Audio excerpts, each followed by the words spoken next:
ఓం విఘ్నేశ్వరాయ నమః. శ్రీమద్ రామాయణము సుందరాకాండ 3వ అధ్యాయము. ఈమె సీతమ్మ కాదు అని అనుకొని ఆంజనేయ స్వామి ముందుకు సాగిపోయాడు. అక్కడి నుంచి ముందుకు వెళ్ళగా రకరకాలైన బంగారు పాత్రలు, వెండి పాత్రలు, మణిమాణిక్యాలు పొదిగిన పాత్రలు, పువ్వుల నుంచి తీసిన సుర, పళ్ళ నుంచి తీసిన సుర, తేనె నుంచి తీసిన సురలు, మధురమైన వాసనలు వెదజల్లుతూ ఉన్నాయి. అక్కడ తాగేసిన పాత్రలు, సగం తాగి కింద పడేసిన పాత్రలు, స్త్రీ పురుషులు ఒకరి మీద ఒకరు ఉండరాని విధంగా మత్తులో పడి ఉన్నారు. హనుమంతుడు వాళ్ళందరినీ చూసుకుంటూ ముందుకు వెళ్ళాడు. అప్పుడు ఆయన అందరూ ఆహారం తీసుకునే ప్రదేశానికి చేరుకున్నారు. అక్కడ నెమళ్ల మాంసము, కోళ్ల మాంసము, మేకల మాంసము, అడవి పందుల మాంసము, ఇలా రకరకాలైన పదార్థాలు ఉన్నాయి. హనుమ ఆ ప్రాంతాన్నంతటినీ వెతికారు. మళ్ళీ పుష్పక విమానంలోకి వెళ్ళి అందులో వెతికి కిందికి దిగుతూ అనుకున్నారు. ఈ లంకాపట్టణమంతా వెతికాను. ఇందులో వెతకని ఇల్లు లేదు. ఇక్కడ గంధర్వ యక్ష కిన్నెర స్త్రీలు, రాక్షసులు కనపడుతున్నారు. కానీ సీతమ్మ తల్లి జాడ కనిపెట్టలేకపోయాను అని బాధపడ్డాడు. కానీ వెంటనే ఎవరు శోకానికి లొంగిపోడో, ఎవరు నిరంతరం ఉత్సాహంతో ఉంటాడో వాడు మాత్రమే కార్యాన్ని సాధించగలడు. అందుకని నేను శోకానికి లొంగను. మళ్ళీ సీతమ్మను అన్వేషిస్తాను. మళ్ళీ ఈ లంకాపట్టణమంతా వెతికేస్తాను అని ఉత్సాహాన్ని పొంది లంకాపట్టణమంతా వెతికి కూర్చున్నాడు. అప్పుడు ఆయన అనుకున్నాడు, ఇంత లంకాపట్టణాన్ని 4 అంగుళాలు కూడా వదలకుండా వెతికాను. అయినా నాకు సీతమ్మ దర్శనం కాలేదు. బహుశా ఒంటి మీద వస్త్రం లేని స్త్రీలను ఎందరినో ఈ లంకాపట్టణంలో చూశాను. అందువలన నా యందు ధర్మానికి లోపం వచ్చిందేమో. నేను వెతుకుతున్నది సీతమ్మను. ఆమె ఒక స్త్రీ. అందువలన ఆమెను వెతుకుతున్నప్పుడు సీతమ్మ కాదో అవునో అని స్త్రీల వంక చూశాను. ఆ స్త్రీలను అలా చూశాను, కానీ నా మనసందు ఎలాంటి వికారం కలగలేదు. నాకు ఎవరూ గుర్తులేరు.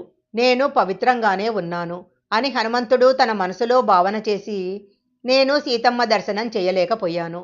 ఇప్పుడు నేను వెనక్కు వెళితే అక్కడ ఉన్న వానరాలు సీతమ్మ దర్శనం చేశావా అని అడుగుతారు. నాకు సీతమ్మ జాడ తెలియలేదు అని చెప్తాను. సీతమ్మ జాడ తెలియకుండా వెనక్కు వెళితే సుగ్రీవుడు చంపేస్తాడని అందరూ ప్రయోపవేశం చేస్తారు. నేను వెళ్ళి ఈ మాట సుగ్రీవుడికి చెప్తే మిత్రుడైన రాముడికి సహాయం చేయలేకపోయానని సుగ్రీవుడు ప్రాణం వదిలేస్తాడు. ఉన్న స్నేహితుడు కూడా వెళ్ళిపోయాడని రాముడు కూడా ప్రాణం వదిలేస్తాడు. రాముడు లేనప్పుడు అక్కడ లక్ష్మణుడు ఉండడు. అక్కడ ఉన్న వానరకాంతలందరూ ప్రాణాలు వదిలేస్తారు. వానరులందరూ మరణిస్తారు. ఈ వార్త అయోధ్యకు చేరి కౌసల్య, కైకేయి, సుమిత్ర, భరతుడు, శత్రుఘ్నుడు కూడా మరణిస్తారు. తరువాత అయోధ్యలో అందరూ మరణిస్తారు. నేను పట్టుకెళ్లే వార్త వలన ఇంతమంది మరణిస్తారు. ఈ వార్తను నేను తీసుకువెళితే ఎంత, వెళ్ళకపోతే ఎంత? బహుశా రావణుడు సీతమ్మను తీసుకొస్తున్నప్పుడు ఆయన ఒడిలో కొట్టుకుంటున్న సీతమ్మ జారి సముద్రంలో పడిపోయి ఉంటుంది. కాదు కాదు, సీతమ్మ అంత పిరికిది కాదు. తన పాన్పు చేరడం లేదని రావణుడే సీతమ్మను ముక్కలుగా నరికి పలహారంగా తినేసుంటాడు.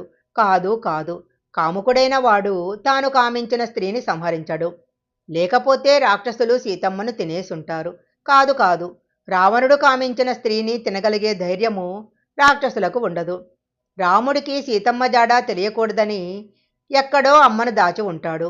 నిద్రపోతున్న రావణుడి 10 తలలు గిల్లేసి వాడి మృతకళేబరాన్ని రాముడి పాదాల దగ్గర పడేస్తాను. లేదా ఈ లంకను పెళ్లిగించి పట్టుకుపోతాను.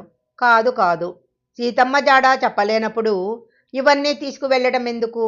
అందుకని నేను అసలు వెనక్కే వెళ్ళను. సీతమ్మ జాడ దొరికే వరకు వానప్రస్థుడిలా ఉంటాను. లేదా అగ్నిలో ప్రవేశిస్తాను, లేదా నీటిలో ప్రవేశించి శరీరం వదిలేస్తాను అనుకున్నాడు. కానీ ఆయన వెంటనే మరణించడమేమిటి? ఆత్మహత్య మహాపాపము. మళ్ళీ ఉత్సాహాన్ని పొంది వెతుకుతాను అనుకొని లక్ష్మణుడితో కూడుకొని ఉన్న రాముడికి నమస్కారము, జనకుని కూతురైన సీతమ్మకు నమస్కారము, రుద్రుడికి, ఇంద్రుడికి, యముడికి, వాయుదేవుడికి నమస్కారము, చంద్రుడికి, సూర్యుడికి, దేవతలందరికీ నమస్కారము.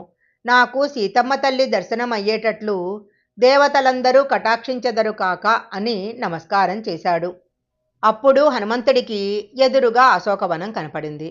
అప్పుడు ఆయన ఒక ధనసు నుంచి విడువబడిన బాణంలా ముందుకు వెళ్ళి అశోకవనంలో దిగారు.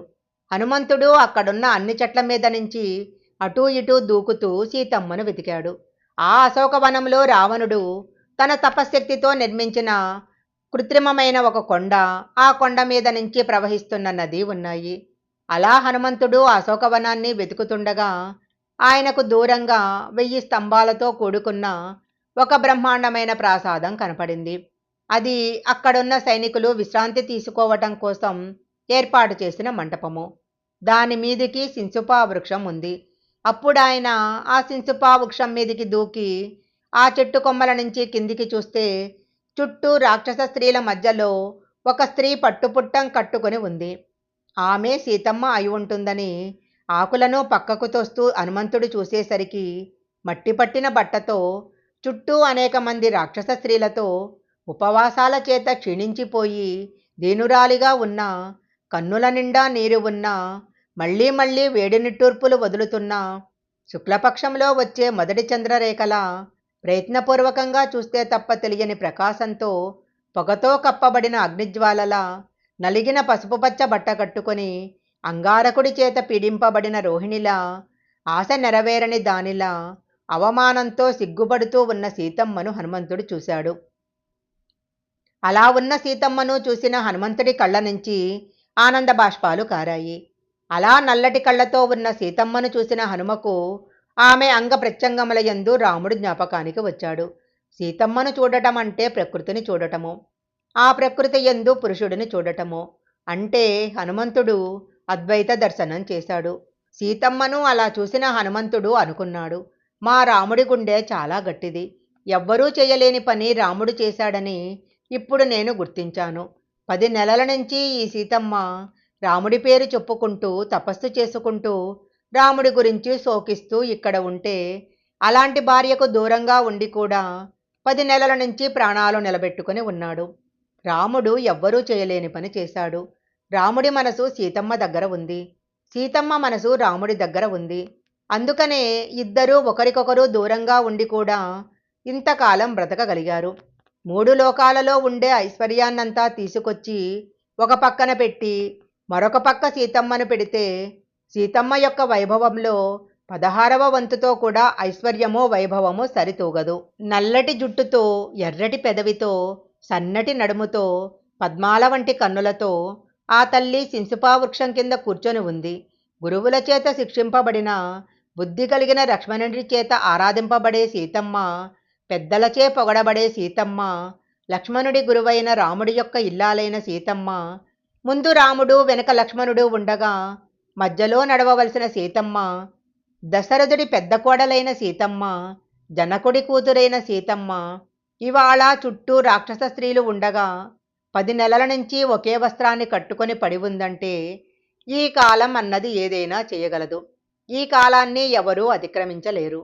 ఈ సీతమ్మ కోసమే 14,000 మంది రాక్షసులు, ఇంకా ఎంతోమంది రాక్షసులు చనిపోయారు.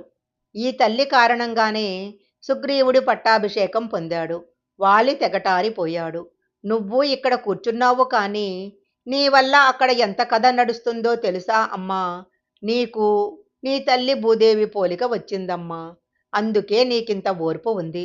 రామలక్ష్మణుల చేత రక్షింపబడవలసిన తల్లివి ఇలా వికృతమైన రాక్షస స్త్రీల మధ్యన చెట్టు కింద కూర్చున్నావు.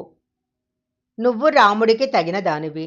మా సీతమ్మ ముందు పాపాత్ముడైన రావణుడు నిలుచున్నా ఆమె కళ్ళు ఎప్పుడూ నల్లగానే శాంతంగా ఉంటాయి. కానీ రాముడి కళ్ళు అప్పుడప్పుడు కోపంతో ఎరుపెక్కుతాయి అని అనుకున్నాడు. శ్రీమద్ రామాయణము సుందరాకాండ 3వ అధ్యాయం సంపూర్ణం.